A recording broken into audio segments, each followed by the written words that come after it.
Hola, everybody. Welcome to our Jersey Fiesta podcast. I will be your hostess for the mostest tonight, Steve, your Sunday writer as well. Also, we have our Friday guy, TC. Diddly ho, diddly neighborino. Hi, Dilly Ho, Neighborina. And as well, Jets96, also known as Sean. I'm glad Ryan's enjoying the warm weather in Orlando. You know, it's really nice enjoying the pouring rain and May fog of Halifax. Glad someone's enjoying that weather, but we're still having a podcast, so you know what? That's all that matters. And he was able to ride the Disney rides, the Star Wars rides at Disney on May the 4th, which is pretty... Yeah. I completely agree with you guys. So Hope he's wearing a Jersey Casual shirt in Florida. Gotta promote the brand. Me too. Do we have a Panthers design? We have a design for every team except for Quebec. What? You know what? Don't start with me on that tonight. Not tonight. So, okay. It's not like the fleur-de-lis is trademarked, Steve. It's not that difficult. I have already explained this to you guys. I am not going to spend another 10 minutes explaining it to you. Okay, everybody. So now that we just got off topic for the first time tonight, so we've got a special Cinco de Mayo podcast going on. Okay, so now that we've got our intro done here, our first segment tonight is the second round so far of the Stanley Cup playoffs. So guys, let's start off with you Jets. Winnipeg, Nashville. How's it looking? They're both tied. Nashville just broke the home winning streak here for Winnipeg. How do you think it's going to go? What do you think are the strengths and weaknesses going on for both teams? I think as it is right now, Winnipeg's doing a pretty good job of keeping up with Nashville, despite the inexperience and despite some sometimes shaky goaltending. But if you think about it, Hellebuyck still playing in his second playoff series ever is facing a pretty experienced team. I still see Winnipeg winning this series. I think it has to come from a winning streak in the next two games. I think they're going to win both of those. And I think it's going to come from Pekka Rinne bringing out Stanley Cup Finals Pekka Rinne instead of Conference Finals and Semifinals Pekka Rinne. Because, frankly, I've seen more cracks in his game than I have with Hellebuyck. And on top of that, I've just liked how deep the Jets have been. I mean, Brandon Tanev has been fantastic. Dustin Byfuglien literally grabbed Austin Watson and Roman Josi off of Mark Scheifele, took them himself, and kept them in his arms like he was Thanos. Big buff. Former Thrasher. Yeah, he looks like that large PE teacher that has no business being a PE teacher for elementary school. You know, the one that just takes two of the kids by the collar and just marches them off to the principal's office? That one. So, TC, you got anything to add to that? I will say it has been an exciting series to watch, except for the latest game. The Jets couldn't get anything together on Thursday night? Yeah, Thursday night. But if you look at the scores, the overall point total, Winnipeg has been blowing Nashville out of the water. When Winnipeg wins, they win big. And when Nashville wins, it's a long, drawn-out struggle. So I think if the Jets can start scoring early and capitalize on their overall superiority in points, they're going to pull it out. And I do think I have to agree with Sean that even though I did pick Nashville to win the Cup, or I jumped on their bandwagon, I think the Jets have proven that they're more than capable of pulling off the upset. I think so. I really like their goalie, and I think he's going to take them far. Just while they are a little inexperienced, it doesn't look like it at all. So, but TC, let's also head to you if you don't mind. We're going to talk about the Golden Knights and the Sharks. Now, from the start of this series, I thought it was going to be, oh great, another blowout. And then the Sharks decided to show up. So, what are your thoughts? How do you think this one's going to turn out overall? You're on mute. Well, hi. Sorry for the technical difficulty. I'm actually currently watching Game 2. Vegas is up 2-0. This has been an odd series for me to watch because it's either really interesting, close games that go into overtime or complete blowouts that you just feel like one team decided to take the night off. So it's been hard for me to really get a read. But I think the real thing that's going to pull it out is if you look at the Sharks, fourth line has been killing it for them.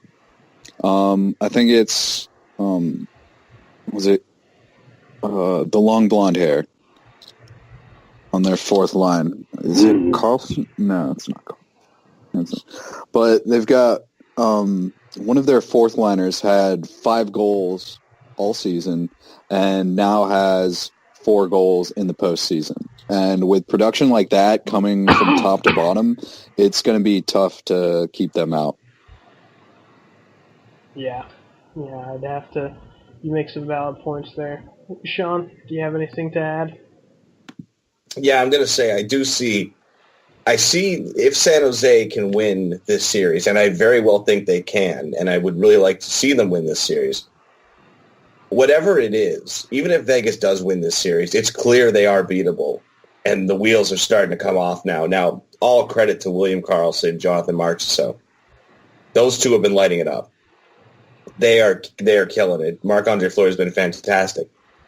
The Vegas Golden Knights are showing their weaknesses in their veteran players. And in terms of James Neal, who I have a bone to pick with because of his little thing of swinging a stick at at the opposing goalie's head, which, by the way, should result in a suspension, but we won't go into that. He's been making some stupid penalties all series. Everybody gets on Brad Marchand for licking people. Fine, lick people if you want to, but don't get a stupid penalty. You're speaking to someone who had James Neal on one of their favorite teams. You're not stating anything new to me. Oh, I know. He's the thing is that he's a very talented scorer, but he takes stupid penalties, and he keeps taking stupid penalties, and you can't do that against a team like the Sharks, who are, you could say, in the process of a rebuild, but they have a good mix of youth and depth, and you can't get a player like Brett Burns or Joe Thornton to take a stupid penalty. And they're guys that are young, like Timo Meier. Timo Meier doesn't take stupid penalties. So it's kind of like if you were facing a team like, the Maple Leafs, you could probably draw a few penalties out of, like that type of team.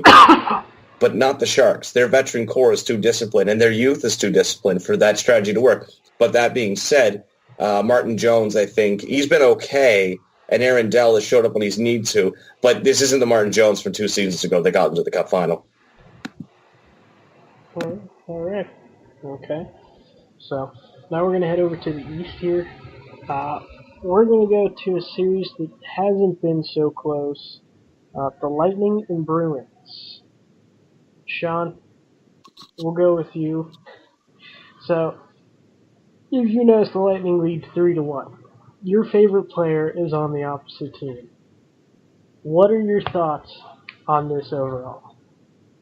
Well, I'm going to say this right now. I don't care that Brad Marchand licks people. I just don't. You're just upset that he doesn't lick you. Oh, yeah. I'm very upset that I can't get licked by that guy. Oh, yeah. I'm surprised his tongue makes it farther than his nose. That does actually surprise me. I'll fully give you that. My biggest issue in this series is just that Boston really proved that they were going to go deep by beating the Maple Leafs. And, they proved they could pull out a game if they needed to. And then they run into Tampa. And the thing is that Tampa beated New Jersey pretty handedly. We can say that. But they weren't unbeatable. They didn't blow New Jersey out of the water. They beat them like a number 1 seed would beat a number 8 seed in 5 games. Like, there was nothing particularly special about Boston or Tampa that made me think that the number 2 seed in the East would struggle so much against the number 1. And frankly, I think it's just that The injuries have caught up with them. Their youth is wearing down. And frankly, I mean, I just kind of think that at this point, it would have been a better series with Toronto. Agreed, but we've seen all season that the Lightning have played at this level, and it doesn't seem that they've ever given up at any point. It just seems that they've done quite the opposite and just done intensifying. So, but you think about it, the Bruins are the team with Brian Giunta. How are they not sweeping every team that comes in? How is Conn Smythe Giunta not, running the table? That's for another podcast. The Brian Giunta podcast, which you're still legally working on to do. The All Brian Goingsta podcast. He's going to places. All right. So, TC, how do you feel about Rangers South against the Bruins? Thank you so much for bringing that up, Steve. I just buddy. love watching this series and seeing half our rosters still on the ice in different jerseys. I will say, everybody hurt. Shut up. I will say it's been nice to see that the Rangers, they will always be Rangers, have been productive in this postseason, but it's just been a boring series to watch. With the exception of the game played Friday night, which is tonight when we're recording it, it's all been very lopsided play. There have been no close games up until the overtime game tonight. And when I'm watching playoff hockey, I want to see, closer scores. I don't want to see like we see in this series and in the Sharks and Vegas series where you've got 7-0 and 6-2. See 4-3 games going down to the wire. And I'm just not getting that with this series, with the exception of the most recent game. It kind of seems like Boston just showed up thinking that they were the beer league team and they ended up playing against the former Yale alumni team, that type of thing. Those damn Ivy Leaguers.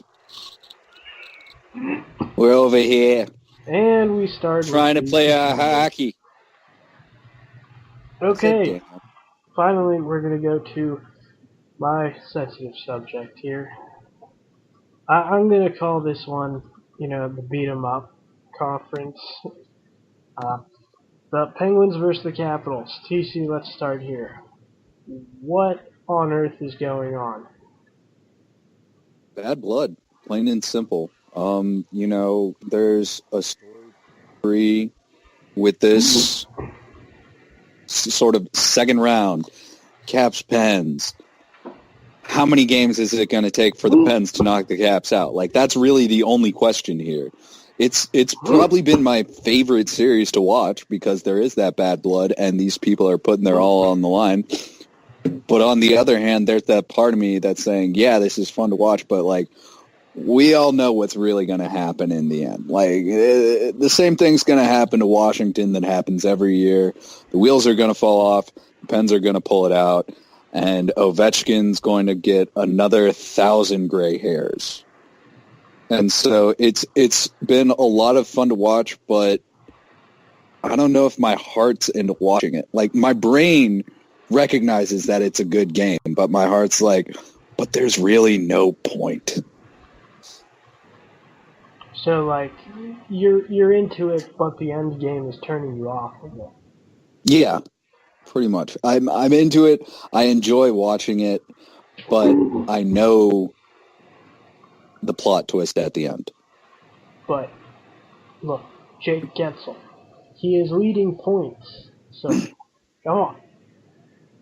Gensel's been playing really well. I'll give you that.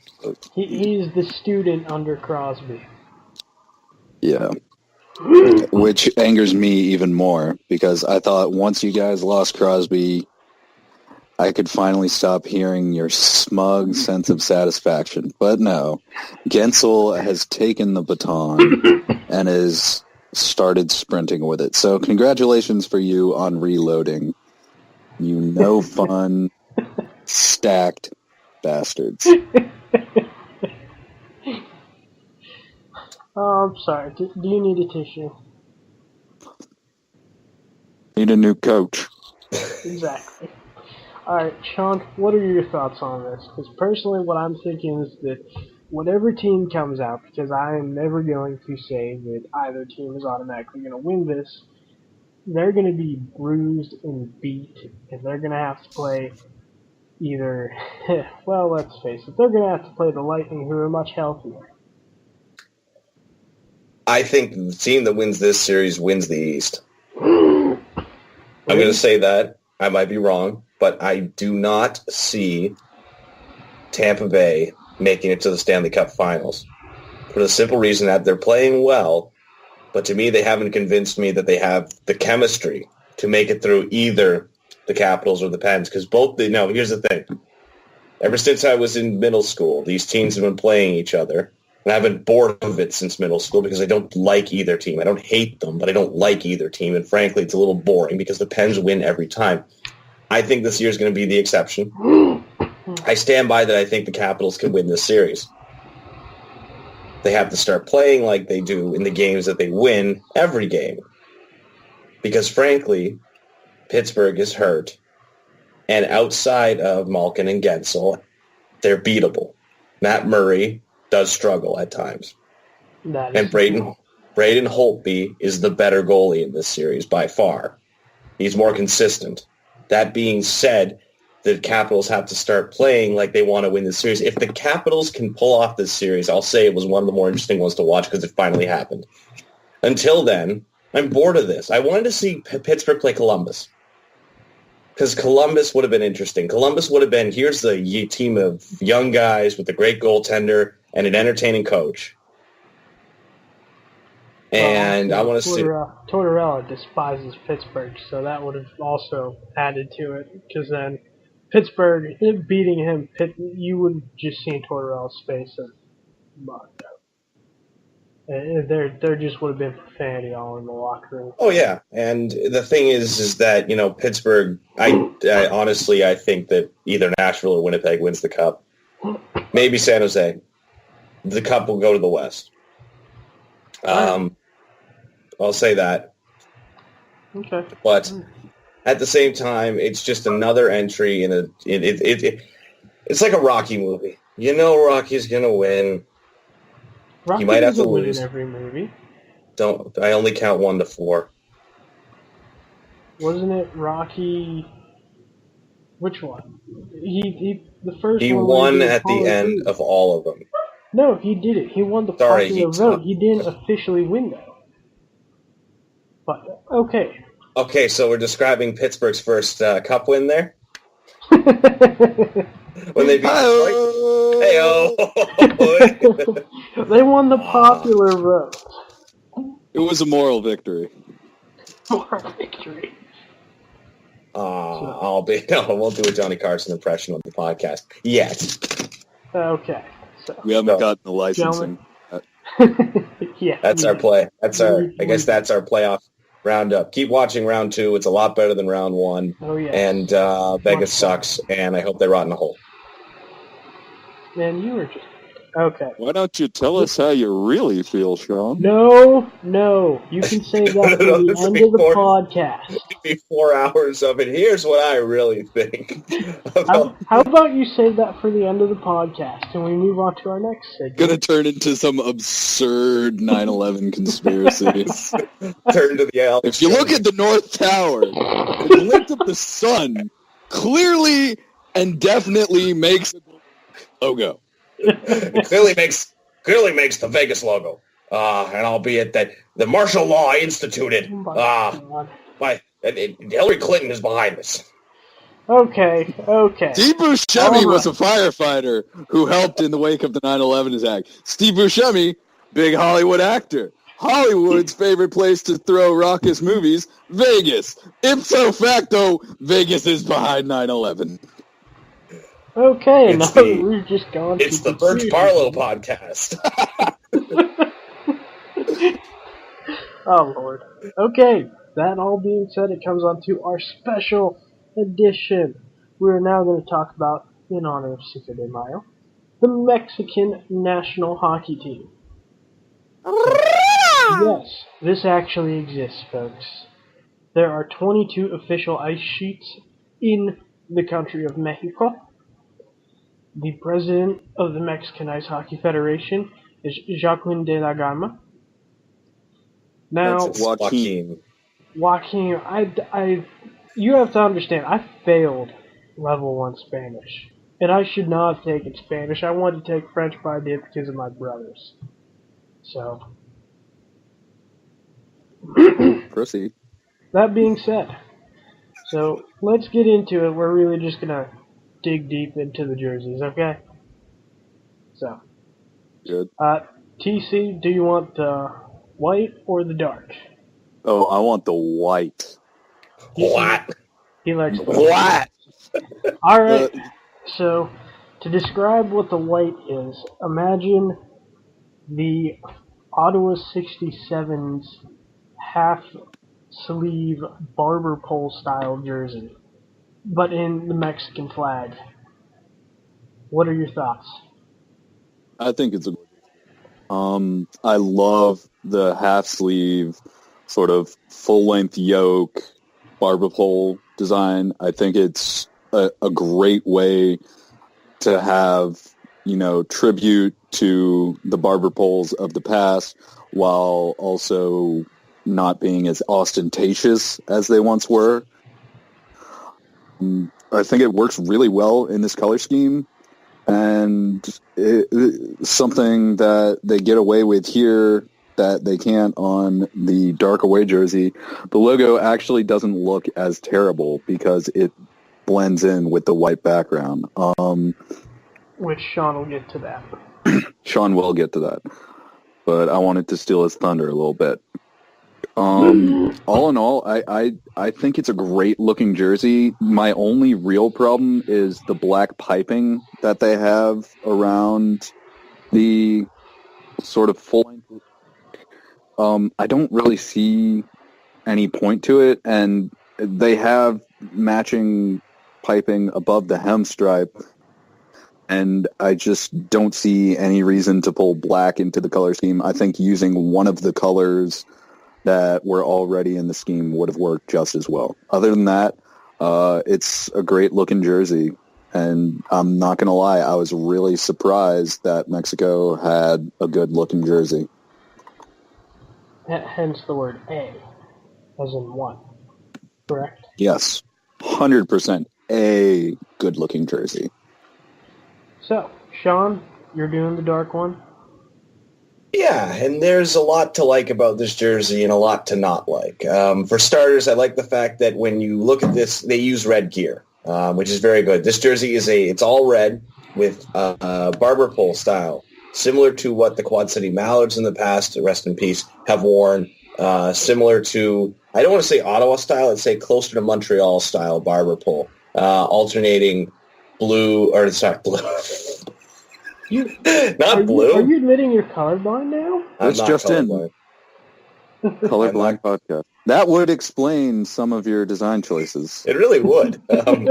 Alternates thin black, thick white, thin black, thick green, thin black. I will say that you get this sort of thing where the Bulgarian flag shows up in the striping, and that's a little... it'd be fine if not that this is international hockey, and I do believe that they play at the same level. So that's something. And on top of that, the biggest problem with this is that, as TC said, the Mexican ice hockey logo isn't terrible per se, especially for a IIHF Division II-B team. But when you add a round white circle around it, that actually ends up taking up half of the front of the jersey. The graphic on the IIHF site doesn't show you just how big this is. I'm looking at it. It's a celebration after the Mexican women's team has won, and it takes up right from like about an inch under the collar to the hem stripe. So basically the whole front of the usable jersey. And especially considering that it's a sort of baseball-style font, Mexico written in cursive with two crossed hockey sticks behind it. I don't know why they just don't use that. Or, call on some Mexica, the Aztec Mayan artwork for their logo that'd be looking really cool. Very similar to what Canada has done with their 2010 Olympic jerseys, or what the U.S. did later years, something like that. Well, it'd complete the trio. You'd have all three of the largest North American countries with that sort of style of art. It'd look really good, but overall, they're fine. Concept idea, Mexican ice hockey. Get on that. We're still waiting for our first Detroit Done in the style of Aztec design, similar to the 2010 Olympic jerseys. They actually have an entire league, the Liga Mexicana Elite de Hockey. Oh, those logos are gorgeous. The Teotihuacan priests, the Mayan astronomers, Olmec stoneheads, and the Aztec eagle warriors. They've shown that they can pull these designs off on jerseys. So I don't know why they don't reach out to those designers to create something that the whole nation can just create. Pick one. Yeah, just pick one. And put it in your national colors. I think that'd look really cool. Okay, and this brings me just to the one question I really have. Do you think with how hockey's become popular in certain parts of the South and other parts of America where you don't really think that hockey would thrive, do you think that the NHL, if they put money into it, do you think they could pull it off in Mexico? They could host a preseason game in 10 years, maybe. I'm not even talking about ice hockey. I'm just talking about some form of hockey in general. I'll say this, is that we are seeing an expansion of ice hockey worldwide. Particularly the two best examples I can think of countries that have really improved their ice hockey programs are the Netherlands and Korea. To the point now where at the next World Championships, South Korea is playing with the big boys. South Korea is playing Canada, the U.S., Sweden, Finland, and they've earned that. So I think that, when you look at this, and you can clearly see that it's growing because according to IIHF, there are 1,400 junior hockey players in Mexico, and that's fantastic. That's more than the adult men's and adult women's combined. So there's a future. I think that they will, they'll probably get out of Division 1, 2B. I think we might see them in Division 2A, which once you're in Division 2A, that's your road to getting up to the big boys. You have to get out of that locker first, but, I see a future for them. And they are currently ranked 36th in the men's and 29th in the women's. But there's room for growth in both, so you know what? Let's see it. TC, do you agree with that? Do you have anything to add? I think on an international scale, if they develop it properly, I think they could be successful. As for the NHL question, I honestly don't think it's viable, and I'll tell you why. It's because the places where hockey has thrived in the warmer climates in the South, it's predominantly carpetbaggers and snowbirds who support those teams. People aren't doing that in Mexico. They don't have these people who move down from the north to Mexico to sort of support this system for an NHL team. I also they don't have the infrastructure to support an arena. Like they only have, what did you say, 22 sheets of ice in the entire nation? Anything like a hockey team? God, no. Oh, that's you think it could? I'm talking like developmental wise. Developmental wise? If they started something like putting money into developing hockey down there, do you think that we would see a much more? Do you think eventually down the road, 10 years, 20 years down the road, we'd probably see more Latin players? Personally, I'd put more money into stemming cartel beheadings, but yeah, I think if they put money into it and they could sort of expand the facilities, they'd be able to create a decent hockey following. I don't think it's ever going to be as big as it is in the United States and Europe and Canada, mainly because they're soccer mad down there. And you know what? It doesn't take soccer and baseball. It doesn't take nearly as much money and equipment to develop soccer and baseball. So I think that they're just going to stick to what they know. I think there will be people who will embrace it, but for the most part, I just don't see it becoming a huge thing there. All right. And on that note, that was our special Cinco de Mayo segment. So, all right. So we're gonna move on to fake or authentic, boys. Who's ready? So, okay, those are thumbs I'm up. ready. Okay, so fake or authentic? Tom Wilson shouldn't be punished for his hit on Zach Aston Reese. Let's go with Sean. In an ideal world, it's tough, I will say. I cannot say he shouldn't have been suspended because he's been suspended twice this year. It resulted in an injury. Do I necessarily think the hit itself was suspendable? I'm unsure. In an ideal world where if the same hit had happened to a player without the history that Tom Wilson has, one game at the most if there was a suspension at all. At the same time, there was a significant injury. And I think that the NHL has proven that they're being more on the side of we'll over-suspend people than under-suspend people in the playoffs. I mean, Evander Kane got suspended for a cross-check that should have been a 2-minute minor in a series where James Neal gets to be James Neal and nothing happens. So I'll say authentic that he should be suspended, but fake in that it's necessarily that if they were just called player A and player B, that it would have resulted in a suspension. So, essentially, the punishment was too severe, but he still deserved to have some type of suspension. Yes. Okay.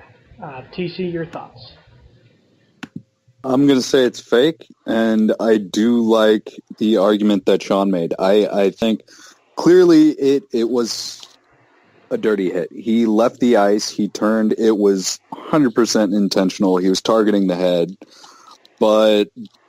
and it did cause grievous bodily harm to another player. He had a concussion and needs to have surgically repaired. But do I think it would have gotten a 3-game suspension had it been anyone else on that ice?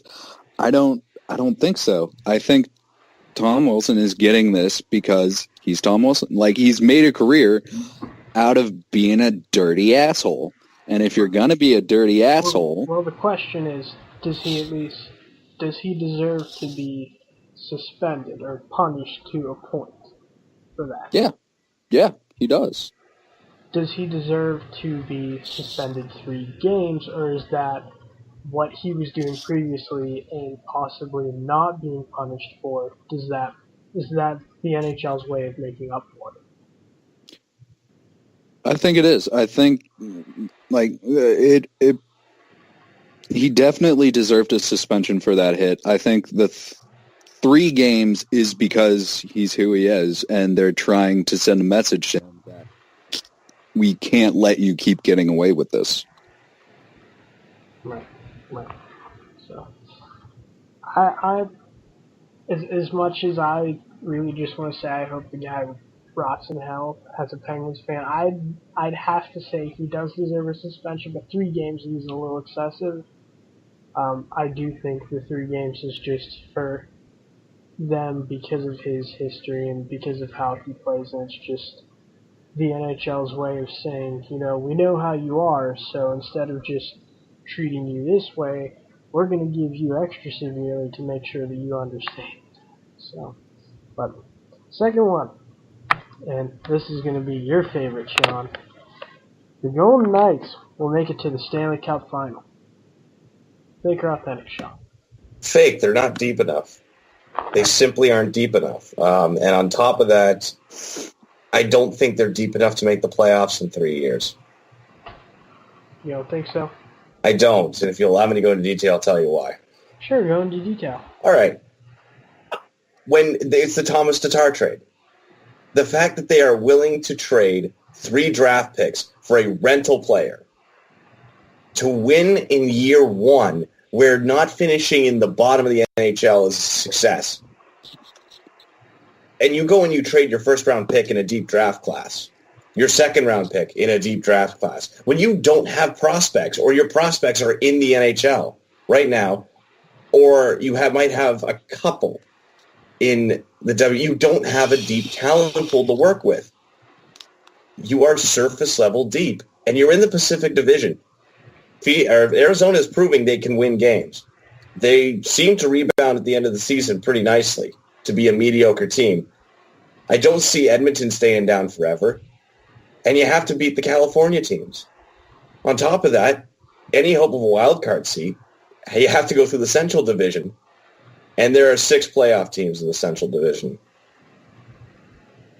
Any year, there are about 6 playoff teams, with the exception of Chicago right now as they begin the rebuild. But even then, Chicago's deep, particularly in Rockford.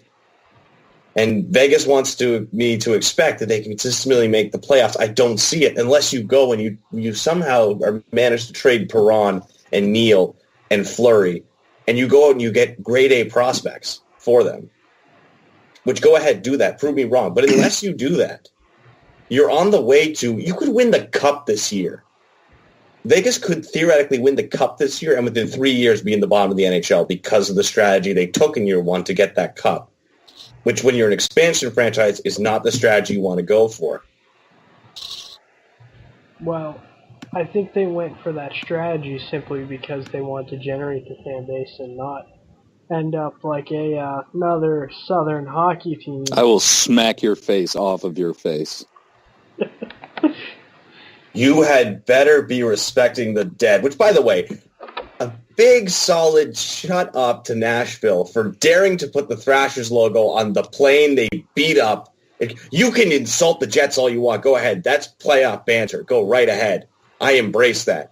But do not insult the dead. Do not insult right the Thrashers. There made me That's want a low to pull blow. my support. I was not happy about that. That's a low blow going after the Thrashers. The Thrashers who came into the league 1 year after they did, who were the second face of Southeastern hockey. And you go and you insult them like that. How dare you, Nashville? Not to mention, most of their bandwagon fans were probably at some point Thrashers fans. I know plenty of people in Nashville right now going to all these games grew up with in Atlanta.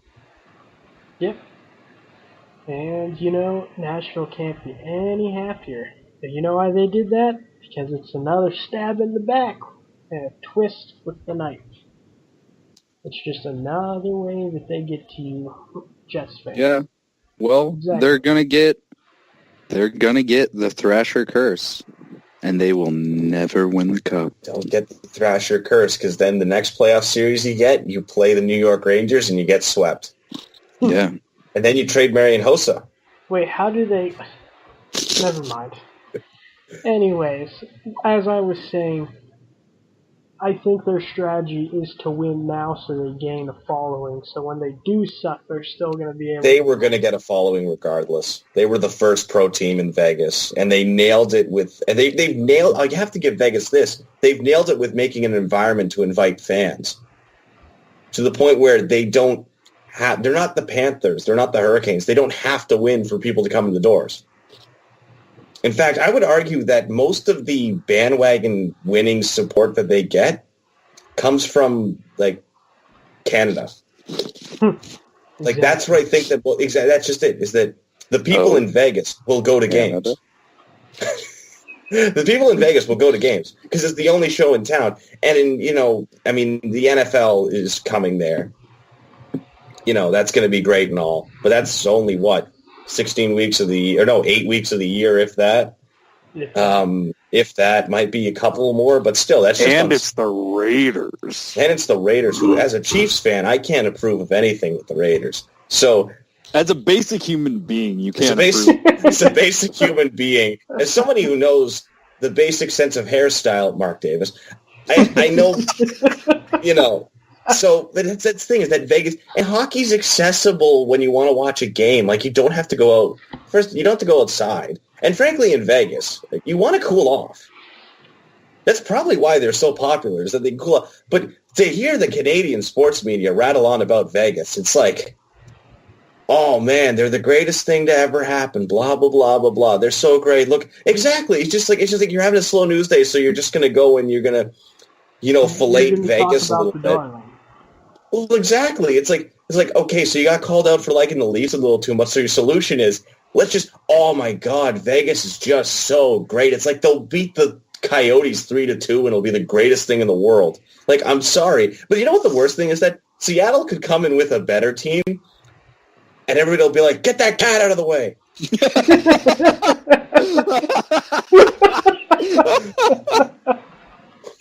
Oh, that's sad but true. Okay, TC, your thoughts? I'm saying fake. I also think that they just not only do they not have the depth to make it into the cup, but you can already see sort of the chinks in the armor. Haha, Golden Knights. And I think they've found a certain level of cohesiveness where they can play together well, but I don't think that that's going to carry through to a cup win. Like, these are a bunch of people who have only been playing together for this season. You need, like, part of the reason that the Penguins have been so successful is they have their core guys there year after year after. These guys have been playing together for a decade. And that's the thing where you know where this man is going to be because he's been there millions of times before.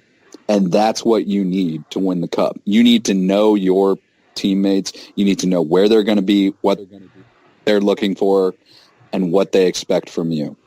And I think that's something that Vegas just does not have down well enough to win the cup. Yeah, so I'm going to have to agree with you both. I think if they make it out of this round against the Sharks, they just barely make it. And I think that's just going to be partly out of goaltending and partly out of... Oh, imagine that. The Pens fan thinks You know goaltending is going to help the I'm going Golden to say Knights. this right now. Fleury, he has not been this deep in a long time. When he was with the Penguins the past few years, he could go 2 rounds. A round and a half, 2 rounds. He nearly lost his starting job to Brent Johnson on know. 2 separate occasions. I know! Which is fine. I get it. A lot of goalies have mid-30s like renaissances. A lot of them do that. You said doo-doo. Well, that's what Brent Johnson did. That's what happened to him in Pittsburgh. But what I'm saying is that the thing is, Fleury can only go so far by himself. How do you think the Penguins survived the second cup? Fleury was their man for the first round and for half of the second round because Fleury was starting to slip, but Murray came back in and finished off the Capitals, and they went right on through. So, do I see them making it to the third round just simply playing on Fleury? No. Not at all. And do I think anyone that's going to be backing him up is going to be able to play at the playoff level? No. Do I think that their defense is going to be able to hold down either A, the Jets, or B, the Predators? No, because they're fast. One, the Predators, they have cohesiveness. They just know how to get the puck around. But also, the Jets are young, they're speedy, they can break out. And like TC said, they've been playing together for a year. It's not something where they can understand each other down to where it's almost instinctive. So, I completely agree with both of you. So, finally, our final fake or authentic one is that the NHL should hold a heritage night for each team. So, for those of you who don't understand what we're talking about, it's similar to what the either NBA does for the Chinese New Year, or what some baseball teams do for Hispanic, or what Pirates and Brewers do for Germans or Polish, that type of thing. So, TC, do you think the NHL could pull this off? I don't really know. I don't think so, but that's mainly because I think that they can get away with these Hispanic Heritage Nights because they're in these communities with huge Latin populations and in sports that the Latin Americans really like. The reason you can do it is because you've got a huge Latin American following for baseball. And if you're playing in San Diego, of course you're going to capitalize on that. If you're the last team in San Diego.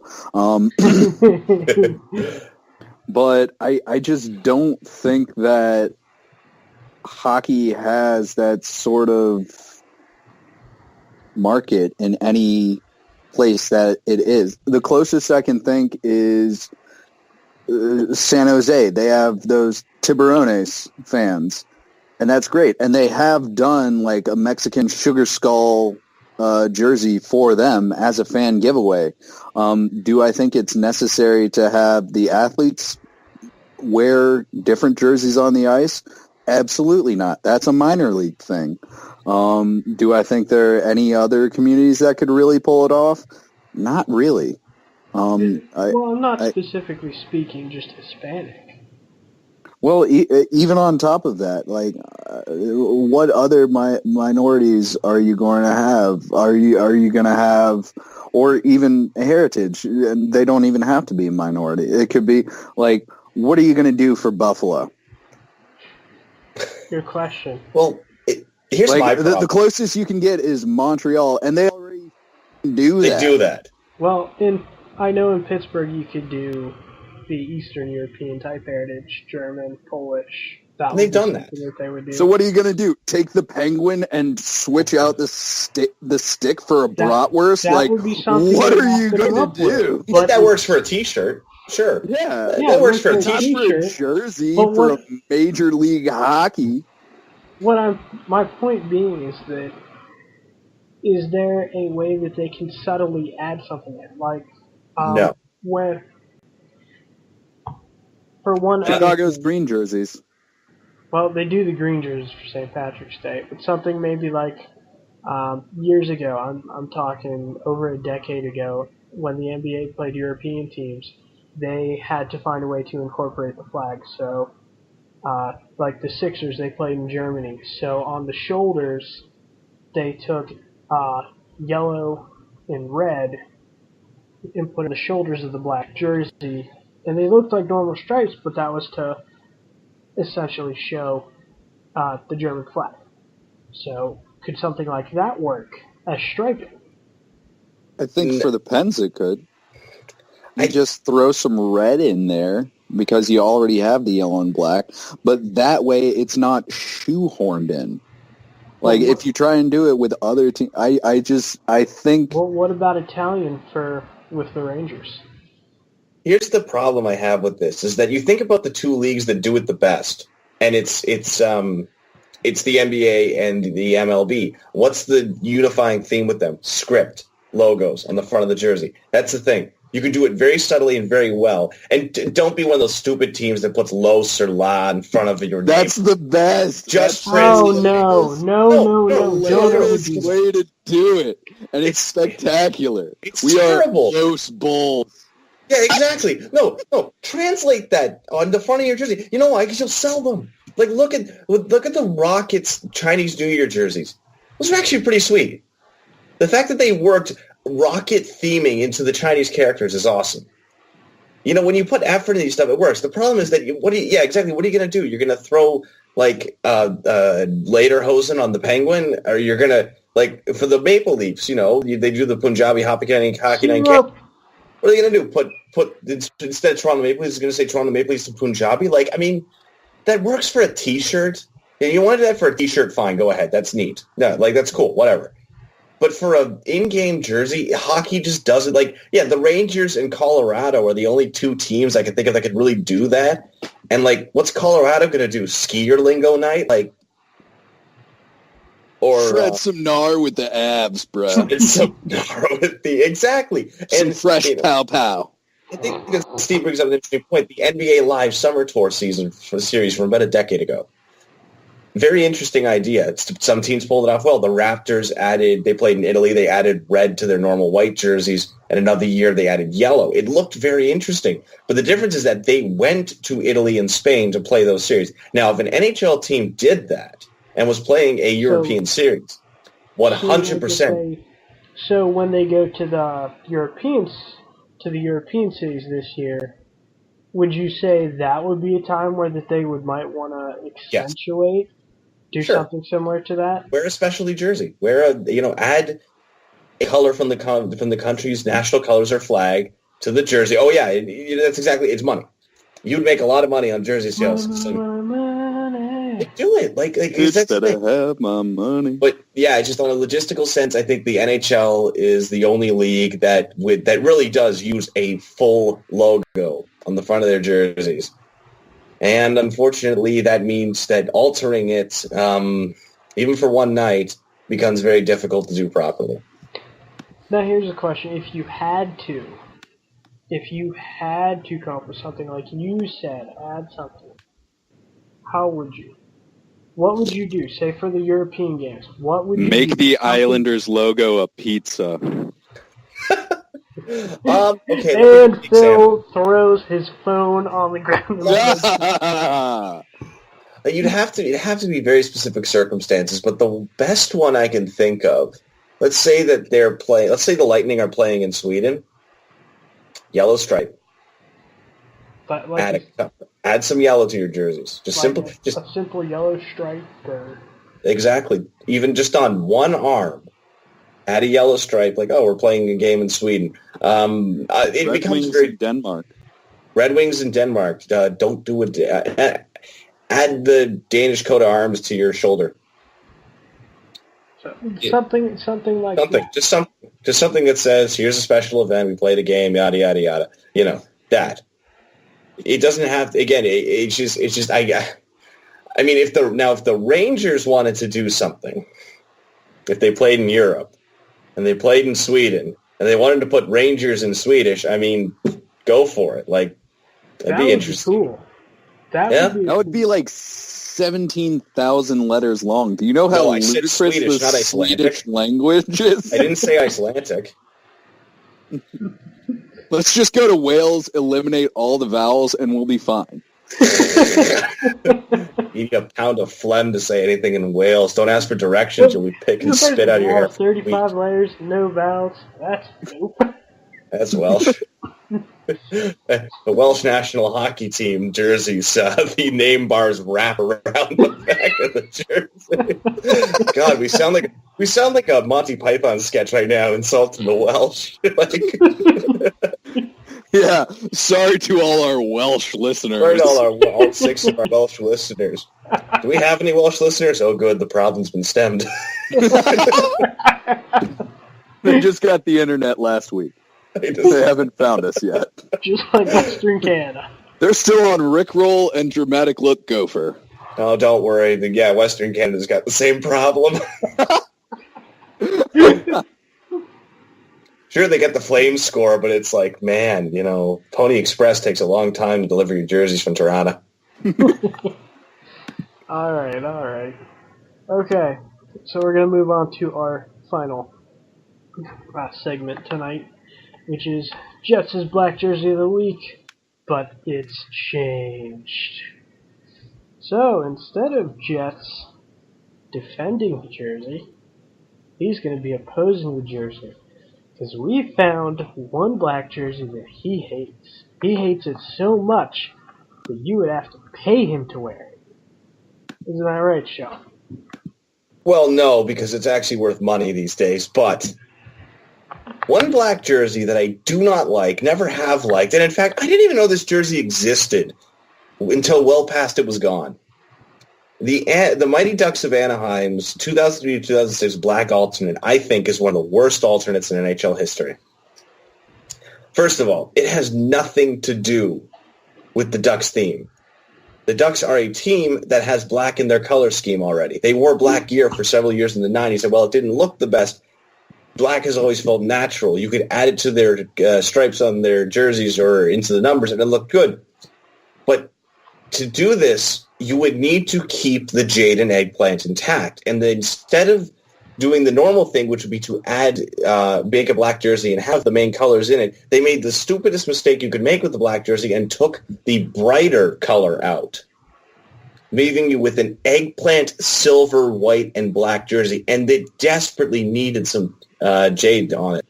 On top of that, the script itself has literally nothing to do with the Ducks. Like, put a logo on the front of your jersey. The Mighty Ducks had some of the best logos in NHL history. And in fact, they introduced the shoulder patches.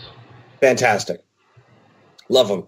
And that's what makes it worse, is that you could have put, even if they wanted to drop the jade, and you put very similar to the version of the logo on the home, that'd be fine. That'd look okay. It wouldn't look great, but it looked okay.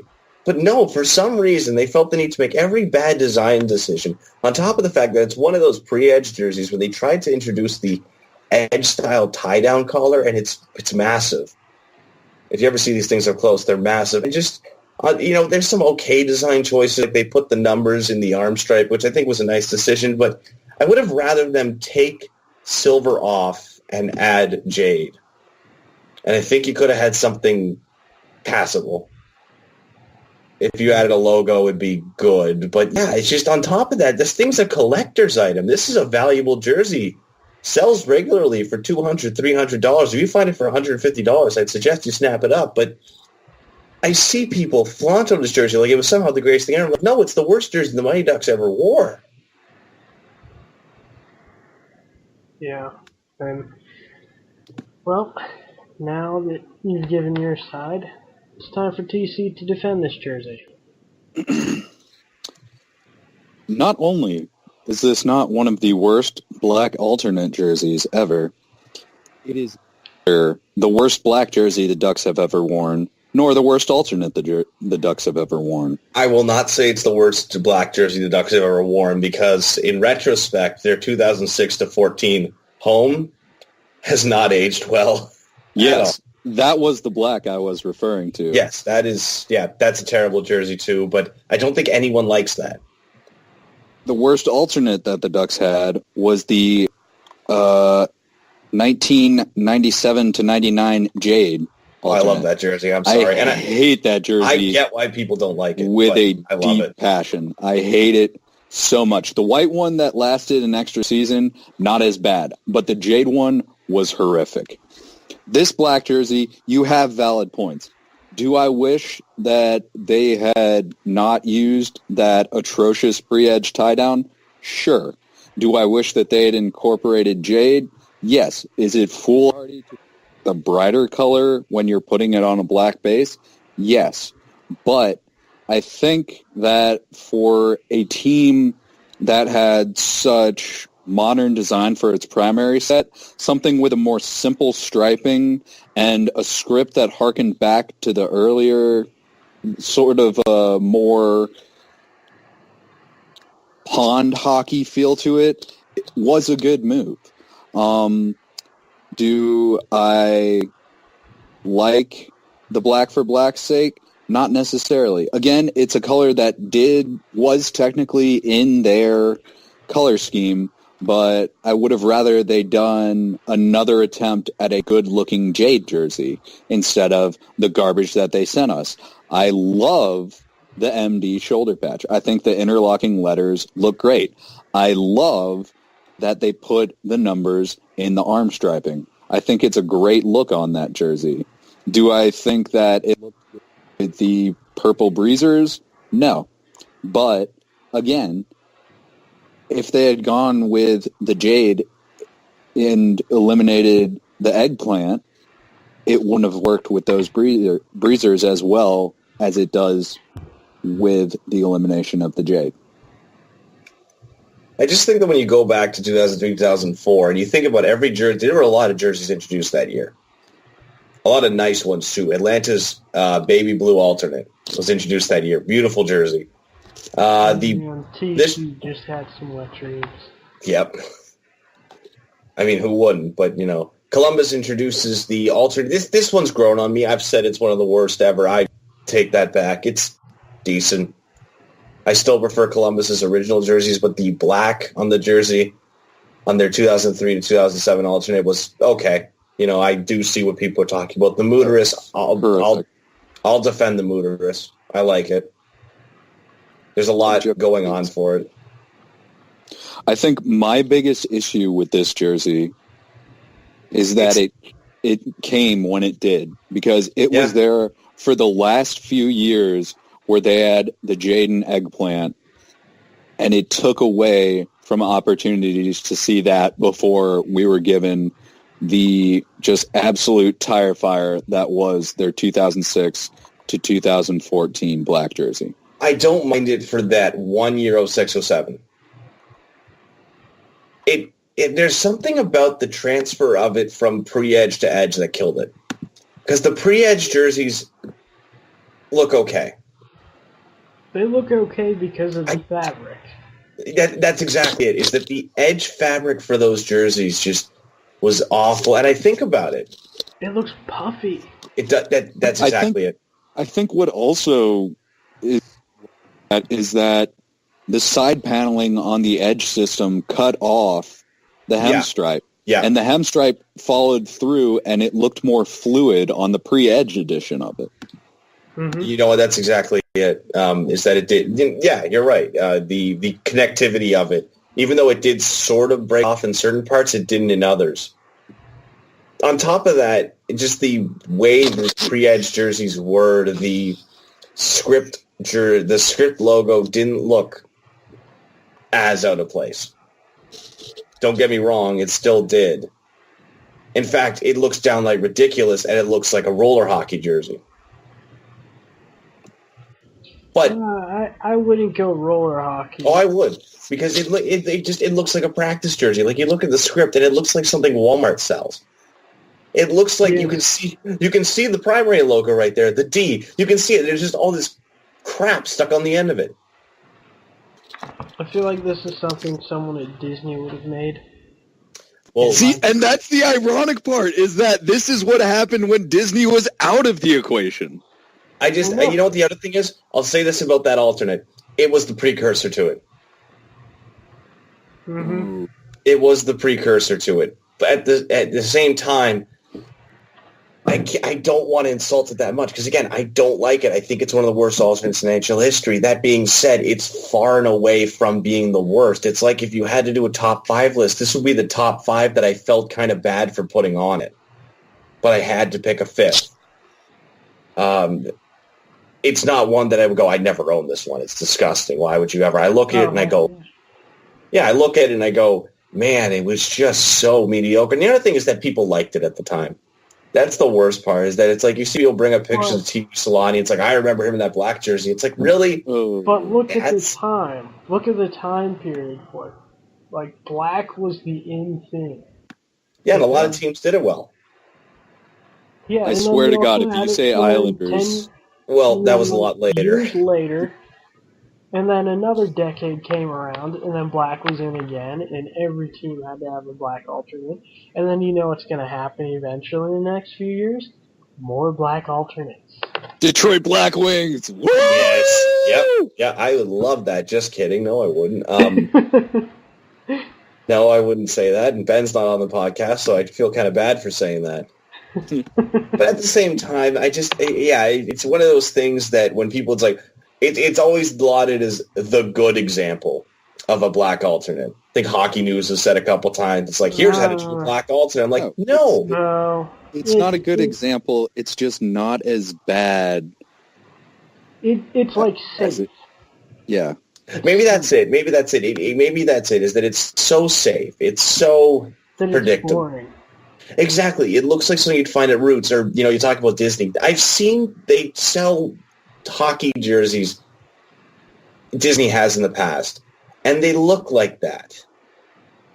Like it's such a safe thing, and I would have preferred something more like the Phoenix Desertscape, where it's like, yeah, it's totally out there, but like at the same time, it's the Phoenix Desert. It's fun. Yeah. I'd rather have a fun bad alternate than a safe mediocre one. Hence me loving my Fisherman. Yeah, it wasn't great, but it wasn't safe, and you know what? I respect them for it. It wasn't great, but look at the time period. The time period was it was perfect. Same thing with the Wild Wing. It's an atrocious, but it fit for the time that it was in. But does this jersey fit for the time it's in? And I don't think it does, because there were a lot of experimental jerseys going on this time. Asymmetrical design was being experimented with. The upper, the full arm yoke design was brought back. But as I said before, the Ducks had already broached that with their primary set, so I don't think that playing it safe with their alternate was exactly a bad move. No, but they knew that their color scheme is part of what makes their brand so noticeable. Oh yeah, absolutely. And they knew, and to strip that from that, I think, is another thing. This is what I'm also going to say. Is that something tells me is that they did the black because I think at the time they knew that they were eventually going away from those colors. And they were just trying to get a feel from people if being black becoming a predominant color would work. I'd agree with you if they introduced it after the lockout, but the fact that there's that one season coming off the Cup final loss, that I think is a little different. Yeah. So I'm going to have to go with... I'm going to have to go with TC on this one. Just because it's not the worst, but at the same time it's not the best. It's just... It's safe, it's generic, it's not something that you would want to make an identity out of. So. I have seen concepts of the white version, and oh boy, let me tell you,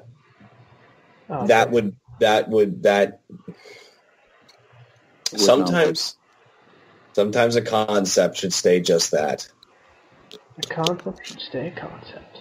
Sometimes a concept should stay a concept. Exactly. And tonight I have proven, ladies and gentlemen, the way Sean to ease up on the one black jersey he hates is to find the one black jersey he hates even more. And which jersey was that again? The 2006. Did it say no? I'm gonna give the 06-07 Ducks jersey some slack. The 2014. 07 to 14 Ducks jerseys are arguably the worst black jersey in NHL history. You mean the ones they brought over from? No, the edge cut of that. The edge cut of those ones? Oh yeah, those are hands down some of the worst. Yeah. Because the thing is, Buffalo, they made it work. Buffalo made it work. Columbus made it work, in my opinion. But again, please feel free to disagree on that. Calgary made it work. Dallas made it work. Philly kind of made it work. You really want to go there with Dallas? I will go there. No, their original home and road. The original ones that look like football jerseys? Yes. They're football jerseys. No, not those. Oh. No, the ones they brought down 93, from 94. Minnesota. Yeah. Oh, those are what you're talking about. Yeah, those are... And again, I'll even say this, I don't even hate the black Dallas original Edge jersey as an alternate. That would have actually been an okay alternate. I will stand by that statement. But, I mean, if you look at it, I'm looking just at the year 2003, 2004. There was like one thing that was going on. It was either it was either navy, maroon, or black as an alternate, or if you didn't have that, you had either an awful color or a very bright, vibrant color for your alternate jersey that made absolutely no sense. And most of the teams with those bright, vibrant colors were teams whose main jersey was one of those black jerseys, black or a dark jersey, blue, or everyone wanted the black jersey, and if you had the black jersey, it was time to reach out. And, it wasn't even the worst alternate that season. Oh God, it was the worst alternate. Oh God, we could spend forever talking on these alternates. Yeah, well, just curious, what is the worst alternate that season? Calgary Horsehead. I will definitely say no. No, either Ottawa. Yep. I'll give you that. Or I'm gonna have to go with Vancouver. Mustard I love Tiger. that Vancouver. I love the Mustard Tiger. I'm sorry. The Mustard Tiger is a horrible. It's either Mustard Tiger or the Avalanche's. Yeah. Wannabe Rangers. Oh, the Avalanche. That has to go in the same category as Anaheim. Too safe. They played it safe, and they just blocked everything out traditionally with colors, and they added black into it. Yeah, but my main problem is that it's. First of all, no one should ever do script other than the Rangers and maybe Pittsburgh. Pittsburgh is the only team to try it. The blue alternate with the script was fantastic. I love that jersey. I'm still not 100% on that. Yeah, I'm not 100% on that one. They were so close to matching the arm and hem striping, and they didn't do it, and that has always bothered me. But yeah, the script is a hard thing to pull off. And I'd have to agree with you. Pittsburgh did a really good job both originally and in the 90s. That's one of my favorite jerseys of all time. And I hate seeing the people walk around with the knockoff ones. They're in the italicized wording. Oh, that's awful. I hate it. I absolutely hate it. I saw a guy do that the other day, and just that in the Rangers, how they do it all the time. But other than that, it's like teams have tried it and they've missed. And it's not that they've missed on the script; it's that they've missed on the jersey design. It's never been about, because you can't really go bad with the script. You just can't. If you don't have a good design with it, then it just falls flat. No, I think you can go wrong with the script very easily, and I think that Anaheim is the team that falls into it. No, that's a fantastic example, and we don't insult that. No. Fantastic. The Thrashers motocross jersey. Fantastic jersey as well. Motocross jersey. No. Because it's at least an extension of the identity. What part of the Mighty Ducks do you get from that black jersey? You know what I see? I see a Walmart kids jersey on sale for like $10, and it's like you buy that because you don't want to buy your kid the authentic jersey. You just perfectly described the Islanders' original black alternate. No. That's a piece of art. No, it's not. It's a piece of garbage. I've defended it, so you know my position on it. We know your position, but you're still wrong. No. Hey, you want to hear a good story? You know what happened to the original Penguin jerseys from the first season? They got burned? No, they ended up in garbage bags behind the Civic Arena, and they were destroyed by rats. Oh, they were eaten by rats. Holes eaten, everything. Someone went dumpster diving and found them all. That's what's going to happen to those jerseys. No, because rats shouldn't eat. I'd feel bad for I feel bad for the rats. I feel bad for the rats who eat any Edge jersey, because you know what? In retrospect, Edge sucked as a jersey material. It sucked. I'm sorry. Mainly because it catches on everything. I liked the cut. I really wasn't a fan of the material. I like the cut. I like the logos. I hate the shoulder patches. I hate the templates. And I hate what the NHL Fanatics still friggin' does this. The stupid heat press numbers. Like, I hate heat press numbers. I hate the Are they fake, like the cheaply heat? Yeah, like the NHL shop. Like I could do the all screw NHL shop podcast. We really could. Well, there's another place that we're never going to get approved from. What, NHL shop? Good. Good. When you can go to Cool Hockey or one of those other places that actually give Ice jerseys. Ice jerseys, Sports K, Sports Jerseys Can, you name it. There's a million of them, like good jersey sites where you can get a good product. Or if you're not trying to spend that much, head on over to our Jersey Casual section where you can get a lovely design with your favorite team's jersey on it. Speaking of which, I am working on getting those, all the current jerseys at least updated. I've just been preoccupied right now from doing so. But if you are dying to get hold of any specific design, just email me. I will design it and throw it up for you. But I do know that I do have a few. I have the Winnipeg design already created. I have Nashville's made. And I believe a few other teams as well. So, but other than that, I'd have to say that is there any other final words, any other comments that you have to make? Sean, I know you might have something to say. Yeah. So we just talked about Jersey Casual. Don't forget the HJC sticker. Don't forget that we will not be doing the HJC free giveaway as Ryan is on vacation. I'm currently handling things at the blog with the help of every one of the writers. You guys are great. He's incompetent. As I am learning how to run a website. And it is it's getting there. We're getting there. It hasn't burned down yet, so we're doing pretty good. I didn't lose the mailbag again, so we're doing all right. Wait, we didn't. You have the mailbag? No, I don't. No. It's just.